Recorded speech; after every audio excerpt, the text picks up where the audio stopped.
តើពួកយើងបែកគ្នាជាមុនសិនល្អទេបានបែកក៏បែកចាំទុកចុះទោះបែកគ្នាក៏បងមិនរកអ្នកថ្មីដែរគូស្នេហ៍ប្រែជាបងប្អូនបង្កើតនេះពិតជារឿងកំប្លែងមែនហាក់ដូចជាមានតែការបែកគ្នាទេទើបអាចបញ្ចប់រឿងនេះបានដោយចៃដន្យពួកគេដឹងថាឪពុកម្ដាយរបស់ពួកគេគឺជាមិត្តចាស់នឹងគ្នាហើយមិនចង់ឲ្យរឿងអតីតកាលប៉ះពាល់ដល់កូនឡើយ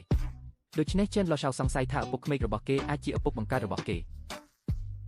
ដូច្នេះអ្នកទាំងពីរបានសម្ដែងឈុតបែកគ្នាប៉ុន្តែតាមពិតទៅChen Lo Shaoមិនអាចបែកគ្នាបានទេលើកលែងតែ Chu Jie ឈុតស្រឡាញ់គេបើមិនដូច្នេះទេទោះជាយ៉ាងណាក៏ត្រូវតែស៊ូដែរ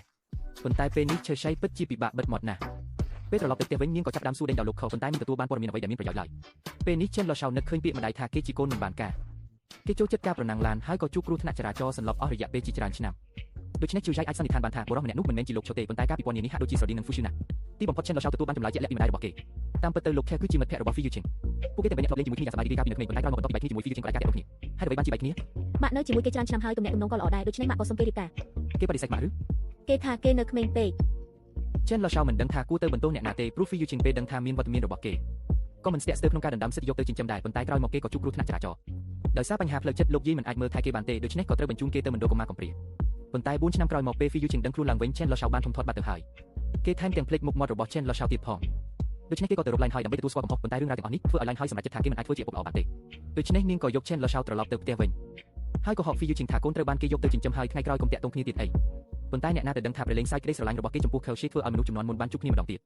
ហើយ Chen Lo Shao បានជួប Fu Yuqing លើកដំបូងគឺនៅពេលប្រឡងចូលមហាវិទ្យាល័យចប់គេបាននាំ Chen Qingkai ទៅគូររូបនៅភូមិគ្រឹះរបស់ Fu Yuqing ក្រោមការណែនាំរបស់ Chu Jie Chen Lo Shao និង Fu Yuqing ថែមទាំងធ្លាប់សហការគ្នាក្នុងការថតរូបទៀតផង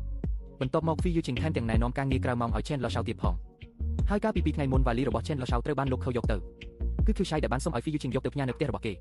មិននឹកស្មានថាជីវិតដ៏គួរឲ្យភ្ញាក់ផ្អើលបែបនេះបែរជាកើតឡើងចំពោះ Chen Lo Shao សោះហាក់ដូចជាមនុស្សគ្រប់គ្នាសុទ្ធតែមានហេតុផលរៀងខ្លួនប៉ុន្តែវាសនារបស់ Chen Lo Shao ត្រូវបានផ្លាស់ប្ដូរយ៉ាងគួរខឹងប៉ុន្តែសំណាងល្អដែលពេលនេះគេមាន Chu Jie នាងគឺជាមនុស្សតែម្នាក់គត់ដែលស្រឡាញ់គេដោយគ្មានលក្ខខណ្ឌរហូតដល់លោកខូចូលមន្ទីរពេទ្យដោយចៃដន្យ Chen Lo Shao បានជួប Fu Yuqing ម្ដងទៀតហើយ Chu Jie ប្រកាសជាឈរនៅខាង Chen Lo Shao លោកពូវើរីករាយឆ្នាំថ្មីនេះជាអាំងប៉ាវមិនបាច់ទេខ្ញុំមិនចង់បានអាំងប៉ាវទេជំរាបសួរទៅសួស្ដី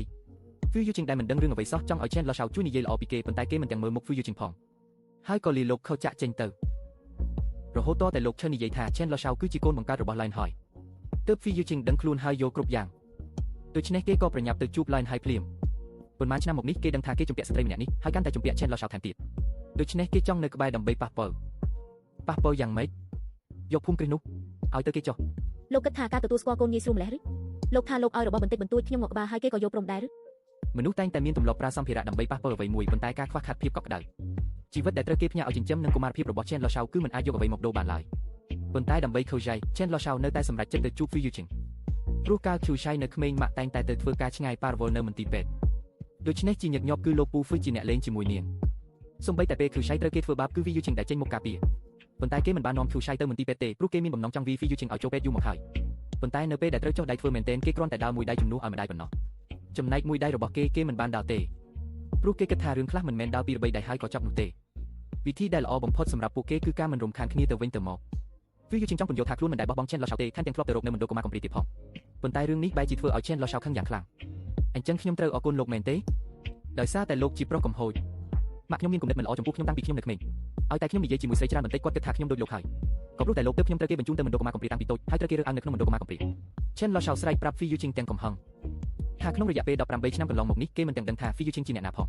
ប៉ុន្តែវាសនារបស់គេត្រូវបានបំផ្លាញដោយសារតែបុរសម្នាក់នេះការជិះចាប់ទាំងនេះមិនមែនដើរពីរបីដៃអាចផ្លាស់ប្ដូរបានទេប៉ុន្តែទោះជាយ៉ាងនេះក្តីនៅតែមាន Chu Jie នៅចន្លោះពួកគេហើយពាក្យបន្ទាប់មកទៀតអាចបញ្ជាក់បានថា Chu Jie សំខាន់ចំពោះ Chen Lo Shao ប៉ុណ្ណា